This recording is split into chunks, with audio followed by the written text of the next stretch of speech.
tonight what we're going to do is we're going to chat about the making our homes as safe as possible for our animal family by minimizing the amount of chemicals that are in their home, and also exploring the power of using probiotics to clean our homes with probiotic products that Joe here, as you can see, Joe's joining us from Ingenious Probiotics. He created an incredible range that is available in the EU, in the UK, and also in the US as well. And he's also going to share with us about probiotic products for our animals as well, like ear cleaners, teeth cleaners, all different things like that. So it's going to be a very interesting talk. So if you have any questions, the usual, you can ask them at the end or pop them into the chat box as well. So yeah, what I'm going to do, Joe, is I'm going to spotlight you now and hand over the mic to you, and you can introduce yourself and get going. All right, there you go. Okay, let's start ruining the evening for everybody. Hi there. So in a minute, I'm going to share my screen, and you'll have to bear with me because you know what it's like if you ever try sharing a screen on Zoom, all your things that are open are on there, and you're trying to find the right page. So we'll do that in a second. But we're just talking to Lisa earlier and talking about the background of how I get into that, how I get into this, and it has some relevance because my background is actually air quality, what we call health and wellness in the built environment. And the built environment is just a fancy word for anything where you're inside a restaurant or your home or workplace. So it was all to do with the air we breathe. So that was my background. And we were particularly interested in reducing the use of air fresheners because we become aware of just the amount of air we breathe. So me, I'm a grown human, don't always behave it, but growing up. So I'm breathing around about 11 kilograms of air every day, which is substantially more than I consume in food. So we think, okay, we're breathing a lot into our lungs, into our body. We're involved in health and wellness through ventilations, and that was our background, and temperature control. And we started getting into air purification and understanding, just like I say, just what people were breathing in and the numbers involved in terms of people who are affected by the air they breathe in. And given that we spend most of our time indoors, and for people who aren't out walking dogs every day, we're inside about 95% on average. So we saw the deaths across Europe that were related to air quality. We saw that the issues around what pollution and so on, and that was our whole bag. So we are looking to reduce the use of air fresheners because they're full of chemicals and so on. So this was our initial thing. So we found out that as well as the air purification systems that we would develop, and we were talking about big ducted systems and using catalytic converters and UVC lamps. It's good, really good stuff. But we found that we could actually put these things called probiotics. More in a minute on those. We could put them into the air conditioning systems, and they would then get blown into the home, into the office, whatever, and land on the surfaces. And what we were interested in is that they would outcompete the bad bacteria that would cause most kinds of smells, and they'd be consuming the organic waste that bad bacteria would be feeding on. And we had a second boon to this, so that we're actually reducing bioallergens. So remember, we're looking at air quality. So anything that's going to put pollens into the air or dust mite feces into the air and get breathed in. For some people, that's a trigger. You know, that's an allergen. So we could reduce those as well as reducing odor at source. So using good bacteria to outcompete the smell-causing bad bacteria meant that people wouldn't then reach for the smell, something that they're going to spray into the air that's going to mask the smell. So that was our introduction. And then we found that we could actually do this with cleaning products as well. So we're like the sales division, if you like, of a manufacturer. So the manufacturer's got these cleaning products. And around about this time, one of the guys working for us back then come up to me on a Monday and said, "Oh, you know, the cleaner was in the office on Sunday instead of Saturday because they're normally in on a Saturday." And I said, "How did you know?"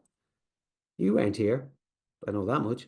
And he showed me his iPad, and you could see that the air quality monitor had spiked on the Sunday, whereas he said it normally would spike on the Saturday when the cleaner was in. We spoke to the cleaner, sure enough. Sure enough, they were in on the Sunday. That led us into finding out then just how much chemicals are involved in cleaning products. More on that later. And then we found out that the same manufacturer again were doing a similar thing, biocompetition, directly onto the pet. So we're talking about dermatitis, ear infections, and teeth issues and stuff. So that then brings us to today. So that's my background. It's all about health and wellness. And let me just see if I can share here. So bear with me. And crikey, this might take a minute, guys. I don't know if everybody else can see this. Ah, look at that. There it is right there. How's that? Is that showing up? Yeah, it's showing. Yeah. Superb. Right. Now, I said to Lisa, we have more slides than we could possibly shake a stick at.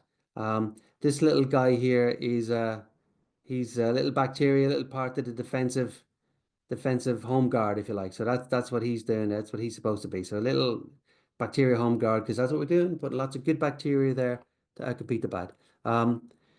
So that's me. That's who we are. Now, we've grown up with this marketing around killing bacteria. You know, you'll see advertising for products and it'll say kills all known germs. They're not allowed to say that anymore. They have to say kills 99.9% of germs. What they actually mean is that it kills 99.9% of the microbiome on the surface that you're cleaning.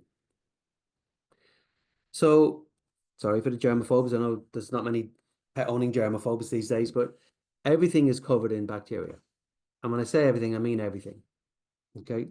So the skin microbiome, the microbiome on the surface of the screen you're looking at, the microbiome on the window, your hands, just everything that your eyes rest upon is covered in at least bacteria. If it's the skin, it's going to be viruses, mites, small mites, all these kind of things, yeast, naturally occurring yeast, all in balance, all just there, you know, the vast majority of times just ticking along. So when you look at the bacteria, and bearing in mind every living thing on the planet has its origins in bacteria, going back 3 billion years, 3.5 billion years. So here we are now, since the Second World War, being sold products that kill all this, but kill the bacteria. Bacteria is bad. Well, actually, that's not quite the case, is it? You know, you've only got about 0.01% of bacteria is actually bad for us. Our bodies are quite heavily dependent upon bacteria. So you know, especially with your pets, you're going to spend a lot of time on looking at the food that you give them and making sure it's the right kind of food. And you're looking after their gut microbiome.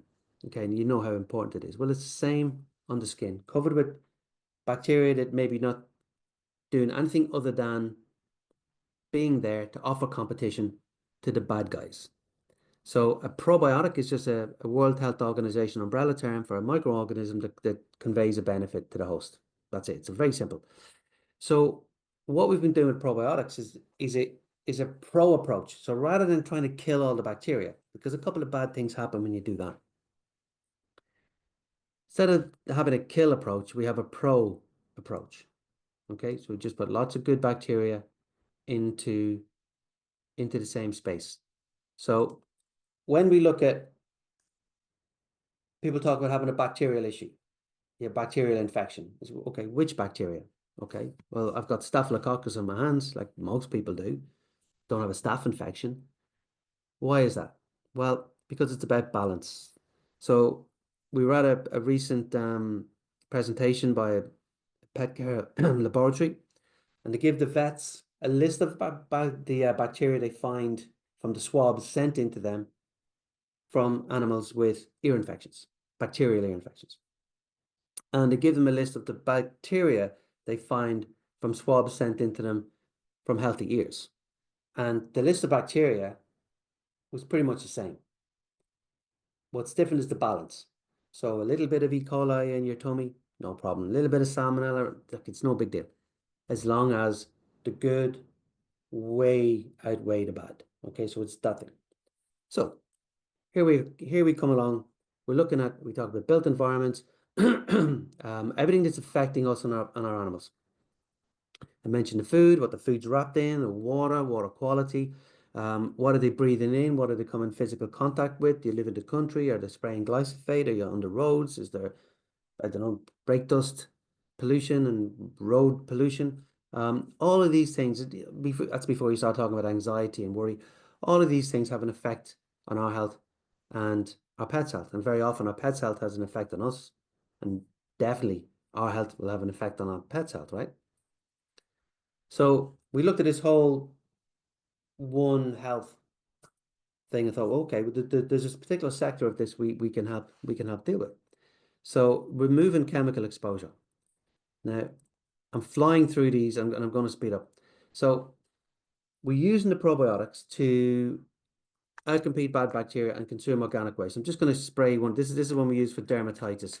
And you can just see if across the screen, you might see the spray. I do like spraying that over my my laptop because there's a certain black cat lives in the house here and she likes to park her bum right on my keypad.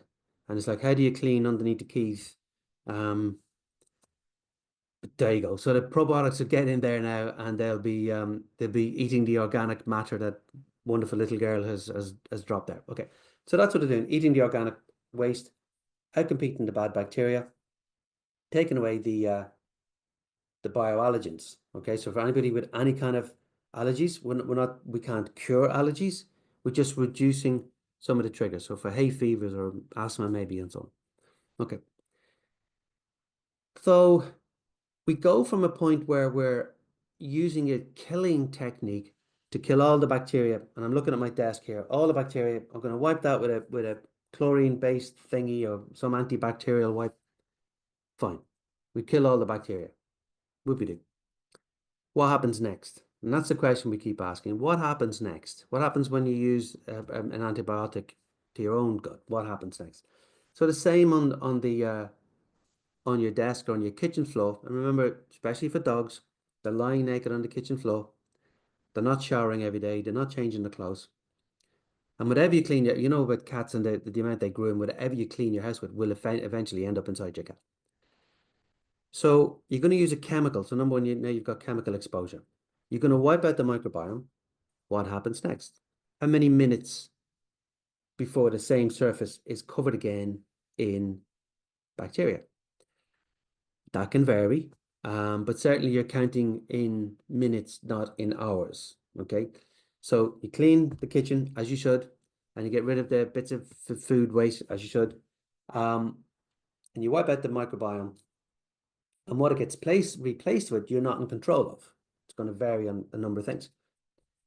One of the things it's going to depend upon is what bacteria you don't kill. So most people would be aware of antibiotic resistant, MRSA, bugs that antibiotics can't affect. Well, that comes from two places. It comes from overuse of antibiotics, and don't get me wrong, I'm a firm believer sometimes that they have their place and a lifesaver. But especially with animals, sometimes they're given just in case. We'll give them an antibiotic and see what happens. Hang on a minute. Let's rewind the tape there, shall we? But also it comes from cleaning. And actually the cleaning chemicals causing antimicrobial resistance actually date back to before antibiotics were invented, would you believe? Okay. So here we go. We're cleaning our kitchen with an antibacterial, but some of the bad bacteria can become resistant. Okay. Not only are they becoming resistant, you're killing off their competition. So you can end up in a situation where you have more bad bacteria than you would have had if you cleaned less. It sounds very counterintuitive, but more to follow. Okay, so getting back to probiotics, getting back on the good side. When we spray with probiotics, they have about a 3-day life cycle. So they are in a spore form inside the bottle. They're hibernated. Bit like having a grass seed in your hand. It's not going to do anything until you put it in the ground give it some water, there's food there for it, and it's going to go from a spore form to a vegetative form and sprout and start doing its thing. The same with the probiotics. In the bottle, they sleep, spray them out, now they have oxygen, now they have food, and they'll do the same thing. And when they wake up, they will have basically a 3-day life cycle where they're consuming organic waste. Okay, more about that in a second. So that's how they work, and I'm flying through this now just in case I've touched on antimicrobial resistance, and I can't imagine that you're not aware of it. But this is something that the World Health Organization is saying, look, at the moment, it's not the #1 killer, but it is looking like it will be by 2050. So let's not breed stronger pathogens. Let's just not do that. And how do we do that? Well, again, outcompeting them and starving them, it's just something that they can't develop a resistance to. Okay, so now this is back to where we got started, looking at the chemical exposure that people were breathing in. And we were looking at cleaning operatives, so people using a lot of cleaners, and finding that they were 58% more likely to develop lung cancer compared to office workers, and more likely to develop this and more likely to develop that. And immediately I thought, well, okay, cleaners are more likely to smoke. Maybe that could be it. But smokers were actually excluded from the test. So we're seeing a direct link with cleaning operatives in their work and rates of lung cancer. Some of the other effects that they're connected with were obviously asthma. When you talk about QUATs in cleaning products, they can be linked to female, particularly female, I'm not sure why, but reproductive issues, okay, fertility issues, digestive tract issues, skin issues. And what I mean by the digestive tract issues is the link between child obesity and chemicals in the home. So that's always an interesting one. Child obesity.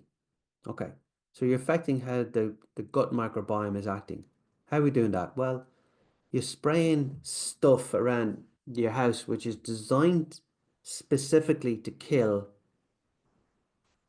microbiome, bacteria, germs, as it'll say in the marketing, right? And you're breathing that in, or you're coming into contact with it. So now you got a link with child obesity, and a child, roughly speaking, the same size as some of our pets, and roughly speaking, crawling around the floor, a little bit the same.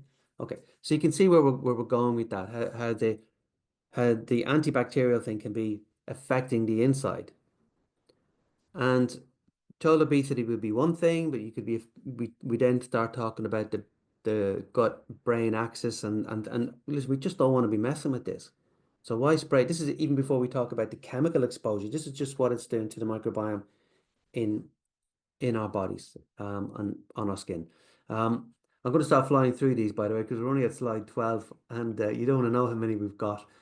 Okay, so certain organizations talk about pollution in the air. CIBSE is the British organization, Chartered Institute for Building Service Engineering. They talk about cleaning products as a problem in relation to ventilation and in relation to how you get rid of cleaning product fumes. The water version of that talks about pollution from things like car cleaning products. Okay, so the car cleaning thing might not sound very interesting to us, but most cleaning products will have the words harmful to aquatic life with long-lasting effect. They will have that somewhere in their data sheets. And we're putting this down the toilet. We're using it to clean our toilet. We're washing our floor and then tipping it down. Okay, straight into our waterways. And there's a whole big thing going on there. Not everybody believes in climate change, but one thing you can't deny is that the amount of chemical buildup in the ocean has got to the point where it's affecting the evaporation rate of the ocean. Okay. Why is that important? Well, number one, that's a lot of chemicals because the ocean's big. And if we can affect the evaporation rate through the chemicals we're putting into the rivers, that's the problem, surely. The other thing is that the biggest greenhouse gas isn't carbon, it's water vapor. So we're just putting more water vapor into the atmosphere. So whether you believe in climate change or not, the one thing you can't deny is turning the oceans into a chemical toilet. is not a good idea. Okay, we talked about that. Enzymatic, just a quick one. I love this because the probiotics release enzymes. Now, this is happening in your dog's ear if you're using it as an ear spray or on your kitchen floor. If the probiotic bumps into some food, it'll release an enzyme, and the enzyme is like a knife and a fork. Break up that molecule so the probiotic can get rid of it. But it will release a different enzyme if it bumps into one kind of food, let's say some dried blood, compared to some other kind of food, let's say some fox poo or badger poo molecules that somebody's been rolling in. And it'll keep doing that throughout its life cycle. It'll keep manufacturing those little enzymes, okay? And having a particular kind of combination and permutation of different probiotics in the product means you've got different enzymes happening. I like that. It's kind of cool. Okay. So this is what we're looking at here. On the left, just classic cleaning. You get rid of everything, and yeah, a few of the bad ones hang around, and they get stronger because you're thinning the herd, and they're becoming resistant, and you're getting rid of the competition. So it's only the stronger ones of the bad guys that stick around. So when they replicate, you can see we're getting a bit of a problem. The one on the right is the probiotic approach, where we just change a balance. Just a pro approach, lots of good bacteria, and that saves us having to deal with things like this. And this is a cute little slide just showing how one bad bacteria becomes resistant and how he spreads that resistant ability to all his buddies. Okay, so that's where you end up with. Now, why is this important? But look, there was a report, a lady called Ashleen Carroll, I think it was Ashleen O'Carroll from Hartpury University over here in the UK. She did a study in the home and found that the dog feeding bowl was the third dirtiest item in the house. I think the sponge for cleaning the dishes was number one or number two. Anyway, so she looked at plastic, she looked at stainless steel, and she looked at ceramic. And although ceramic had the least amount of bacteria, it had the worst. If you had MRSA, so MRSA in your dog's feeding bowl. So where is this coming from? You know, it's not coming from the dog, and she didn't specify if they were raw-fed dogs or kibble-fed dogs. It was just the feeding bowl. I put it down to cleaning. You know, if you're cleaning a lot with the traditional cleaning products, you're going to end up creating stronger resistance bugs. So that's how that becomes relevant to us. The dog feeding or not my cats, we clean with probiotics, so they're a bit safer. Okay, so the organic waste. What is that? Well, dead saliva, dead skin cells, saliva. Then not everybody washes their hands, and you know we need a bit of organic waste. We need something to prod our immune systems and keep them awake and give us a bit of strength there. You know, so we don't want to make a place, you know, sterile because that's not good for us. We need bacteria. We need bacteria certain bacteria are going to help break down food and produce various chemicals in the body. Sorry, not chemicals, vitamins.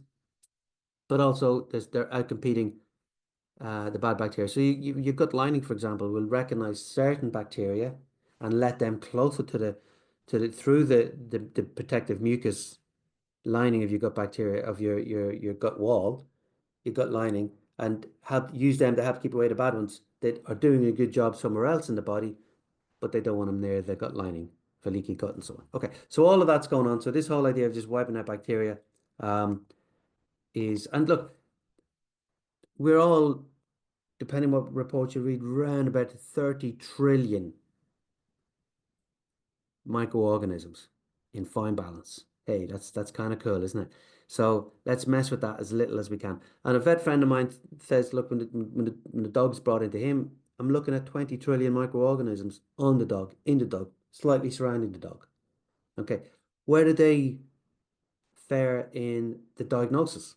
You know, is there an upset there? We talk about itchy skin, ear issues, and so on and so forth. Okay, anyway, flying through this, biofilms, yeah, this is what bad bacteria do. They produce it, well, all bacteria do, most do. They'll produce a kind of like a gel that they secrete that keeps them protected and more difficult to clean away. And the probiotics will get in and eat that. And I'm going to fly through to this slide here because this is, just to prove the point, this is a dentist. The bottom bar is a swab analysis, part of a swab analysis done before COVID. Okay, and you can see the different color of bacteria, quite diverse, and diverse is good. The top bar is a swab done during the height of COVID, and you can see there's a lot less bacteria. Now, what activity was going on in the dentist a lot more during COVID? Cleaning. Antiviral, antibacterial, cleaning. Okay, we're going nuts cleaning the stuff. But if you look at the pink bar, that's Streptococcus. So this more clean surface has a less hygienic outcome, a more dangerous outcome in a place where you don't want to get strep in your open jaws when you open gum sockets when the dentist is working on it. So that's just the effect of chemical cleaning, but of course that's what we've been sold over the years. Okay. On the other hand, we get away from that. We're looking to reduce odors without chemicals. Hypoallergenic is a funny word. Look, it just means with no chemicals, it's not going to affect the skin. And cruelty-free and vegan, obviously we don't need to be tested on animals because we're not using products that are going to be dangerous, okay? And we talked about improving sustainability. That's a big thing for us. Less chemicals going into the atmosphere, going into the rivers, can only be a good thing. There's a report, I heard a couple of US accents. There's a report from 2014, I think it was, in New York State, showing the difference in quantity of chemicals in the blood and urine samples of pets compared to their owners. And the pets are having way more chemicals. Now, given that they're usually much smaller than us, that makes it even worse. And that was described back then, might have been 2008, actually, thinking about it. That was described as a wake-up call. But I don't think it's a wake-up call because that's still what most people do in good heart. So we want to avoid creating stronger bugs, which is the AMR. We want to improve indoor air quality so you're not breathing in chemicals. And if you think of the ocean starting at your kitchen sink, your bathroom sink, your shower drain, your toilet, that's where the ocean starts. And I mentioned we're having all these buildup of chemicals. In the rivers, you've got the spot on things for the anti-fleas. You've got, God knows, contraceptive pills. You've got Viagra. You've got cocaine. You've got all kinds of stuff. Antibiotics affecting the mating. Not antibiotics, antidepressants affecting the mating habits of crows, and also catfish in the States. You know, this is the amount of chemical. So you zero that back in and say, well, if this is happening all around me, how is this affecting? Am I immune to it? Is my dog immune to it? Is my cat immune to it? And chances are that they're not. So the thing is reducing the chemical exposure. And there's some chemicals that are difficult to get away from. You know, if you've got that chemical in your furniture that stops it bursting into flames, if you drop a candle, oh, candles, let's talk about those in a minute. You know, it's difficult to get rid of those kind of chemicals, but it's easy to get rid of some others. And we've had guys talk to us. I remember one guy saying that he found that the problem with his dog's skin turned out to be his aftershave. And I'm going, wow, that's, you can imagine the Sherlock Holmes thing that would have gone on there to find that out after, what could it be this, could it be what he's eating and blah, blah, blah. And I said, look, I'm sure the dog wasn't born with an aversion to your brand of cologne. This is layer upon layer upon toxins upon toxins upon toxins, and the dog can get rid of them. Dogs and cats do that at different rates, but they're getting rid of most of them. But you get a tipping point, but it's just so much chemical buildup. It's just can't be good. In a few slides, remind me, but I'll be talking about dogs dogs' paws in particular with that. So we asked the question, what happens with the microbiome? And we take control of that. So we basically take a microbiome in a bottle. Now, if you're in a hospital environment and they say, look, we've got to clean with this antibacterial, that's what the law says. The law doesn't say that, but the law says you have to have a good outcome. But let's say we're afraid of moving away from that. Okay, you're going to clean that surface every day in that hospital. For the rest of the 23 hours of each day, that surface is going to be contaminated with something, as opposed to leaving a nice little army there to help protect against that and simply outcompete. So using a sports analogy, if Team A has 15 of the best players in the world and Team B has 1,000 players, it doesn't matter how good those 15 guys are, right? They can't get to the ball. They can't run. They're giving up. Okay, that's the analogy there. Okay, so we take control of the microbiome. It's a microbiome in a bottle, and that's what we do. Now I'm just going to fly through some. I keep saying that and then not flying, but there's some slides here before I talk about pet specific, and I just wanted. These are some reports. I've actually stopped collecting them because there's so many on AMR. The effect of probiotic cleaning in reducing healthcare acquired infections. That was a 26,000 swab study over 12 months in 5 hospitals, and reduced infection rates and the use of antibiotics and the cost of drugs and everything. Not necessarily good news for big pharma. I get that, right? Child asthma caused by traditional cleaning products. These are all out there. Okay, just Royal College of Physicians on Child Health talking about the effects of indoor air quality on children. That includes cleaner products and other things like drying your clothes on a radiator. Cleaner products in gym equipment actually causing climbing ropes to fail through that. It's loads of issues from pollution. One of them that got our attention a few years ago was in a newspaper over here before COVID, and it said that they thought that the death rate in Europe was twice what had been estimated from air quality. Now remember, 95% of our time is indoors. When you talk about air quality, you're not talking about some remote smog out there in the city. You're talking about you in your home. Now, if that report was false and the figure wasn't double, it would still be 400,000 deaths in Europe just from the air we breathe. Okay, so remember, I'm breathing 11 kilograms of air, and although I've been to Ireland recently, even then I wasn't eating 11 kilograms, right? Despite what my mum would try and make me do. Okay, so it's a lot more what we breathe in. So I'm just giving you to think. There's lots of it. When you start looking at it, it's one of those where you kind of open the lid and look in, and it can get a bit scary. I like this one from the professor of the built environment. Obviously, I was following him from Oregon University. He did a great video on probiotics and just how they work. That was really good because he was linking it again to indoor air quality. This one in the middle here is interesting. Pet skin allergies linked to indoor air quality more than diet.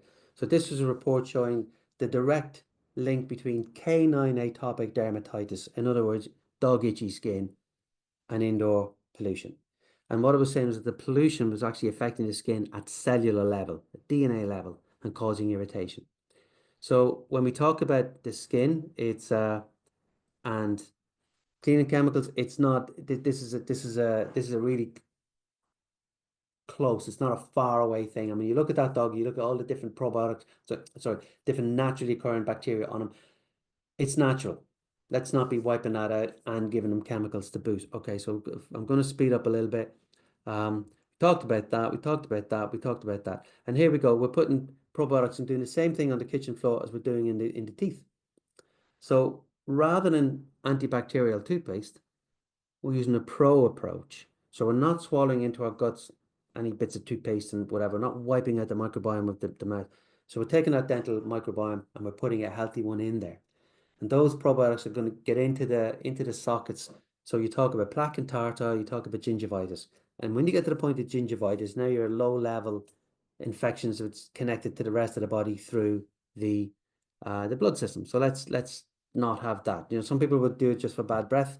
Sometimes it can be a bit more important than that. Okay, so plaque and tartar, for me, they're like the warning lights on the dashboard of your car. What we want to do is lift the bonnet and get straight in there and solve the problem. This is a little case study we did on a dog that had autoimmune disease, and the vet wanted to rip out all his teeth, and we managed to save it. A year down the road, he did have 2 teeth taken out, but he still has pretty much all of his Hollywood smile. And again, on the one on the left, Dexter, you can see the red. That's what you want to be looking at for, that red line at the gum there. Okay, allergen free, we use that for atopic dermatitis. We spray it straight onto the dog, it's usually a dog, not so much a cat with this. Straight onto the dog, straight onto the dog's bedding. And again, eating the organic waste, outcompeting the bad bacteria, taking control of what the dog's skin is in contact with, and using the same thing, the approach then for post-operative wound care, for hotspots and so on. Okay, so that's ears. When we did this presentation with a buddy of mine, who's he's a vet, and he had a lot of experience with repeat ear infections. And he figured out that what they were doing is they were wiping out the microbiome. So every time the ear infection came back, they were swabbing it, and it was a different bug each time. It wasn't the same infection coming back. The antimicrobial treatment was doing its job, but a month later, the same dog would be back with another infection in the same ear. And in some cases, this went on for years. And in some cases, the dogs would have their inner ear removed as the only solution. So we just changed that by just taking care of that microbiome, just putting the good probiotics in there to outcompete the bad ones. Okay, and I'm flying through this. We do a lot with that. Eyes, it's a similar thing. Conjunctivitis, blepharitis, anything where it's bioallergen or bacteria related. We're just putting lots of good guys in there to help with that. That's a wound care. Okay, so I love this because it managed to. This was a cat on cat bite, and didn't have to use antibiotics. This dog on dog bite. I remember that the vet nurse telling me she thought the dog was going to come in with a raging infection because what the hell is a vet doing spraying this stuff? And the dog came in early because I had to take the staples away early. Okay, so this is the kind of thing with it. Okay, there's mud fever on horses. So just similar things, using good bacteria to outcompete bad bacteria.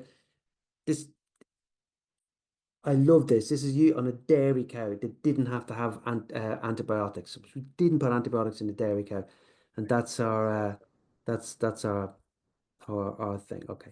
So we're going to fly through this, guys, and get towards the end. But just these are in one of the presentations we do. We talk about this is a presentation on a case study on chicken farming, where they used a probiotic based cleaner, and the mortality rate of the birds went down, the weight of the birds went up, and the use of antibiotics went down just from switching away from chemical-based cleaners to probiotic cleaners. And if you look at this, I took this photograph when I was explaining to my zoology nephew. He said, tell me about what you do, Uncle Joe.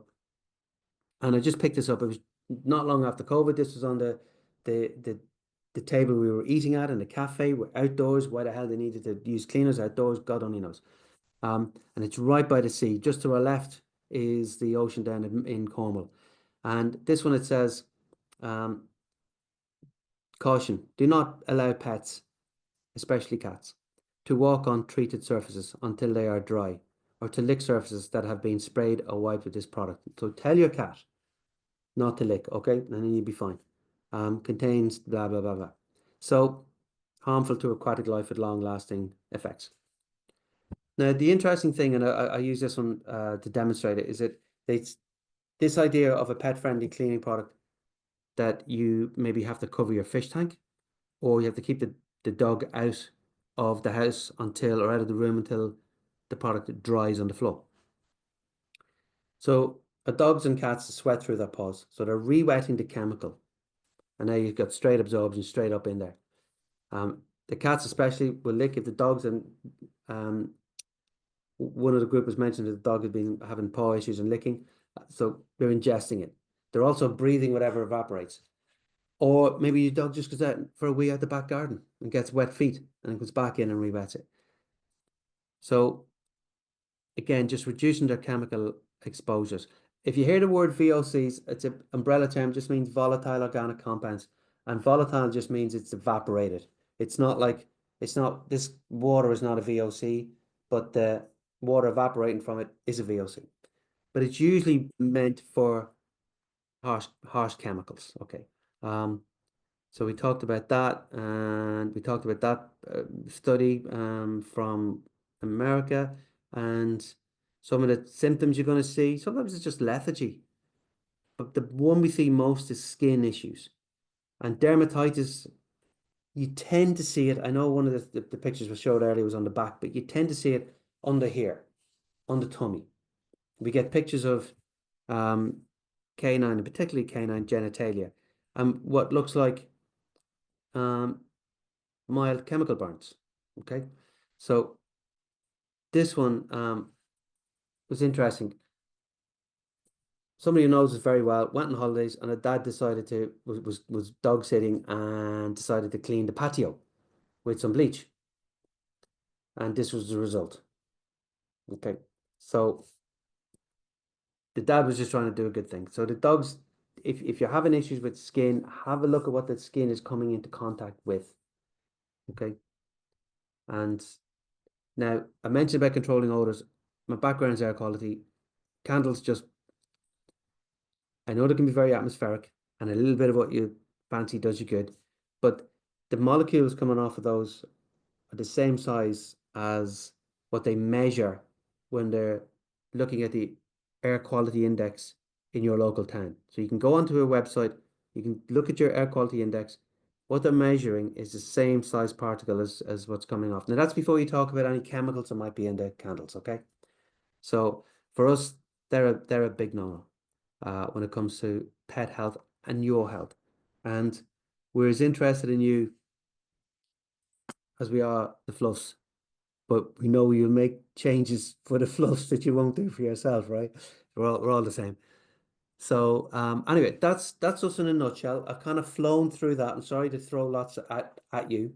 I'm going to stop sharing my screen, and we can talk a bit more about how to do that. Oh, share. Stop share. Okay. Lisa, is that okay if I stop sharing? Yeah, absolutely. Yeah, go for it. Okay, I'm going to stop sharing. We can always jump back on there, but I've got a feeling that you've seen enough of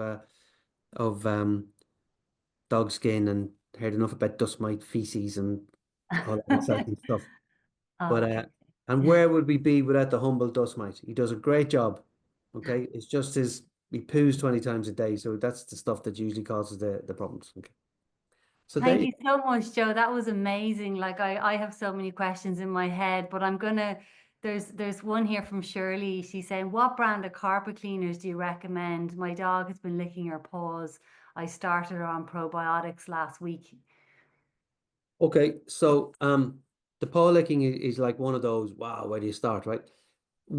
Obviously, we recommend our product. It's a plug, but that's my honest opinion. And we have a floor cleaner that people would use in a Vax, and you just put it. Don't use any of the Vax stuff. Just put one capful, which is like this amount for each liter in the clean water tank, and just use the Vax as normal. Okay, and you'll be very surprised what will come off the carpet. Okay, especially with that stuff. And you're going to leave the probiotics behind, so they're going to get into the fibers, get down, and be eating that organic waste. So you're replacing any chemicals with something that's non-chemical. So hopefully that's removing a negative for the paw. But the paw licking can be so many other things.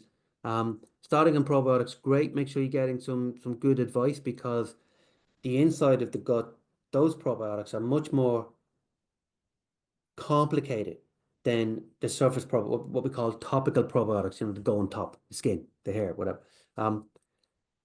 So they can vary dog to dog, breed to breed, whatever, feeding regime to feeding regime, depending on the dog's history, medical history, what meds it's had, all these kind of things, right? And the gut microbiome of two dogs in the same house can be slightly different, even though they're on the same diet, whatever. And you'll be sharing some of that as well. There'll be some of your microbiome in there and some of their microbiome in you. All fine. So that's what I do with carpet cleaning. But I'd look at the wider, what else is going on, and flow the hard surface floor cleaner in particular. So Joe, like little Frank there who has the cone, he had a massive yeast infection going on. So we went through the whole, worker to the yeast, and obviously there's an imbalance going on there Mm. within the bacteria in the ear and everything. And like, have you had good success with yeasty ears? Like, what has been your experience using the probiotics on specific black gunky wax? Yeah, yeah. I think when it's that stage, we would say that we're an important second half of a two-stage protocol. Okay, yeah.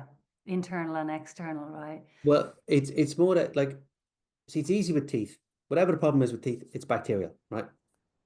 But with ears, it can be bacterial, it can be yeast, it can be a Yeah. mixture of both. Okay. When you use something to get rid of the yeast, and you would know more about what you guys are using, but a lot of people would be using maybe something like Proprithium from Wicklow, actually, Conor Brady and Wicklow, or something else to remove the yeast. And that is going to have an antimicrobial element to it. So you can find that sometimes you start off with a yeast issue, and then if you're not careful, you'll end up with a bacterial issue afterwards and go, where did this come from? Well, you've done something to wipe out the microbiome. So you've got what's caused the yeast and how to get rid of it. And if it's established, then you need to go and shift it, right? So whether you're using a homeopathic approach or whatever. And then the probiotics would be a backup to that and to try and stop it happening, because that's that natural existing yeast just getting out of whack and gaining the ascendancy. But it's what causes it in the first place. That's the interesting thing. A lot of people look at diet. Some people would look at indoor environmental allergies. Usually it's indoor, could be outdoor, especially around the autumn time when they're out in the woods going through the leaf mulch and whatever like that. So yeah, so trying to find out what the cause is in the first place, but the probiotics would be a set. Now we have the answer your question actually directly, Lisa. Yes, we have, but we don't advertise it because I don't think we could guarantee it. So when people say you've been great for my dog's used to years, and go, yeah, we might not be the same for the next person, so we're not going to say it. And I think it depends on a lot of factors that we don't understand. Why did it work for that dog and not, we're thinking it probably won't work for this other dog. Why does this other dog then need something more, something stronger to get rid of the yeast in the first place before you then replace it Yeah. with probiotics? And by the way, when you're doing that, think of it in terms of like when you're watching the Olympic races, the guys are doing a relay and they're handing the baton over. The first runner is the thing getting rid of the yeast. Your second runner, who for a small portion of time runs full billies, along with the other guy running full billies and hands over the baton, seamless. And that's how you want to approach it with the probiotics. Don't leave a gap. Mm. Don't wipe out the microbiome, especially in the ear, where it's a beautiful, beautiful environment for bacteria. Warm, safe, no one's going to bother you, lots of food, right temperature and all that. Don't leave a gap there because that's where you can start getting other things, and all of a sudden you do a thing to help a thing, and then you got this other thing, and then you got this other thing, and you sort of wibble wobble. So yeah, use the probiotics as a secondary thing to whatever you're using, Mm. but look at the root cause, because if the root cause isn't addressed, chances are it's going to come back. Yeah. Oh, yeah. Yeast is, yeah. Yeah. It's a It's big it's one. like a silent groan when it arrives because it can be a bit of a journey. But that's really nice to see where your products can fit in. And I have one concern, Joe, which really it just is glyphosate. Okay, so if you're not aware, guys, glyphosate, the other name for glyphosate is Roundup. And it's slowly killing the microbiome of the planet. And the most of glyphosate gets into our environment, our soils, our waterways by us spraying it in our gardens more than actually farmers spraying it. Right. And in your experience, Joe, like what it destroys the gut, it causes leaky gut, it causes all sorts of stuff, autoimmune conditions and whatnot. So what's your experience with your products with combating glyphosate that is everywhere now? It's in the air, the water. We have to learn how to deal with it. Mm. And so our fluffs have huge problems with it as well. So what is your thoughts on that? Yeah, and it's endemic, isn't it? Because when Yeah. I mentioned about the increased evaporation rate from the ocean, it's because it's killing off the little bio element near the top, that kind of sort of holds on to, makes the water molecules kind of like a bit more gloopy and a bit more, and it's the bio element that's been killed off by the chemicals. Um, it's just all over, and it's in the food. We wash our food, we try to eat well, but it's in there.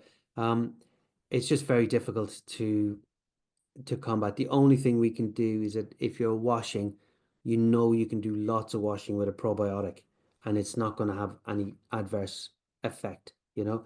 So we have people who would wash the dog's paws after a walk if they're in that area. Um, we know of I know one particular dog that passed away from. No, actually, the vet. She got a hold of a guy called Roger Meacock, who's brilliant, very, very um holistic minded vet here in England. And she met him on a Friday, and the dog got poisoned on the Sunday, and he managed to save him. And that was from a going for a walk, like in a what we call a common, just a walking area run by the council, open for dogs. So there isn't a lot we can do except to say, look, we can do lots of washing and not have a negative effect. But if that glyphosate, if it's in the air you're breathing, if it's in the food you're eating, you can't believe that people are still using that stuff. Yeah. Years after that, the payout that when they lost that court case where the user passed away from cancer. It's crazy. But general education, there's something we're very passionate about. Just use less chemicals. And if you stop and think, like if the people using it in their gardens, that's mad, that people, or even the spot on for the fleas, that's banned in farming, at least over here. I know it's different in the US. It's banned in farming, but they use loads of it in pet care. And they find it in, I think they did hair samples in Denmark of children with a pet in the house, and the 99% of them had this stuff in their hair. Like, take hair samples and check it out. And I think in Switzerland it was 100% where they're taking a bodily fluid like a saliva or something, and they're finding this, and of course it's building up in the rivers because the first thing you do after doing that is you go and wash your hands. So it's going straight down the, like I say, the rivers and the ocean starts at your sink or your toilet. So there's nothing we can do for glyphosate specifically, except to try and raise awareness. So if someone knows how dangerous cleaning products are, you'd like to think they're going to stop and not, just get the. We have a driveway there, and the weeds are always growing between the bricks, like just a pain. I just hate it, right? But we just got a metal brush on a stick, and you just go around and clean it. We don't use Roundup like other people do. We just use just to try and change people's just a little bit. Say, what are you eating? What are you spraying? Do you really need to smell like that? Do you want that much cologne on you or whatever it is? Or does your garden have to be that pretty with no, as you say, we're actually wiping out the microbiome of the planet. But there's just a question there from Karen about your dental spray, Joe. She says, can you just spray it directly into the mouth, or do you need to brush it? Because Jester will not let us brush his teeth. No, that's fine. Yes, you can just spray it directly in there, and you don't need to go, open wide. You just need to lift the lips, and with him, he's only a wee fella, so maybe one spray, one or two sprays either side, and I would start with that twice a day to give it a good boost. If you're not brushing, that's fine. If you are brushing, it's also fine. But we say, whatever you do, don't use the toothpaste because the toothpaste is probably antibacterial. So you're not doing it anyway, Shirley. But yeah, just spray it in there. But start with twice a day. And it's an amazing thing, really, because dental is such a big issue. And yet for humans, we get taught to brush our teeth from a very young age. And we don't wait for there to be a problem with our teeth. We just do it prophylactically to make sure there's no problem. So we find that with the dental, it's unlike most of our other products, it's one that you would actually keep using. If you're using the Dermocare and for a hotspot and the hotspot goes, you don't need to use the Dermocare anymore. Put it in the cupboard for when you get a scratch or something. But the dental, yeah, I'd keep that going. And then you could drop to maybe once a day. And if you're in a good place, you could drop to every other day. Oh, we'll test it out on little Jester, won't we, Karen?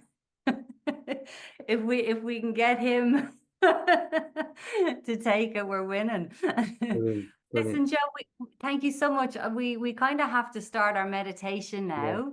yeah. But it's been absolutely amazing. Like I have way more questions. Oh, ping them over and I'll email them back to you and then you can. Okay, Yeah, perfect. no worries. Yeah, like Love that. Karen's just ordered your product there. Oh, thank you. That's great. My work is done. That's it. I think you'll be good. Yeah. Like it's just been so great. And yeah, you know, we might even get you back in again, Joe, because I feel like we've only just touched the surface here. I'm sure there's other rabbit holes we could go down with you. You're just an absolute wealth of knowledge and you clearly love animals. You've got your feline family. Yeah, You, yeah, yeah. Well, you well, Harry's 15, so he's not 22, but 15. He's not too doing bad. well, doing Yeah, well. he's but and look, I know you got to start the meditation, but the very briefly, a few years ago, he's my daughter's cat, and I was the worst in the world because there was a problem with the cat, and I'm going, oh no, he's grand, he's so grand, and then I could look at him and go, he's not grand, we got a problem. In the end, he had to have 11 teeth out. And Oh, I'm coming out of the vet. I kid you not, right? This is an independent vet, my local vet, and I know the guy who runs it now. He's become a really dear friend. And one of his young vets who doesn't know who I am, kind of thing. He says, "Oh, we got this stuff. You can spray on the cat's teeth, so this won't happen again." You know? And I go from, "Hey, don't you know who I am?" to like, "Oh my God, if I'd been using the damn thing, poor cat, it'd be a lot cheaper, and the poor cat wouldn't have had 11 teeth out." And he's fine now, except yeah, except I think my daughter's never forgiven me. So that was a kind of like a defining moment that okay, there's no point in not telling people about this, or don't worry, don't want to push or whatever. Look, this is about if my cat, if I've been using it myself proactively, because again, and the trouble with cats is that unlike dogs, they're not sitting with their mouth open and panting at you. You have to go looking to see their teeth, yeah. So it can go a lot further into a problem area before you notice. So yeah, that's my so poor old Harry. And then Jet, she's 10. She's the one that likes to sit on the warm laptop. Um, but she also does like to sit on me. So she gets away with it. She gets away with everything. Yeah. Fantastic, Joe.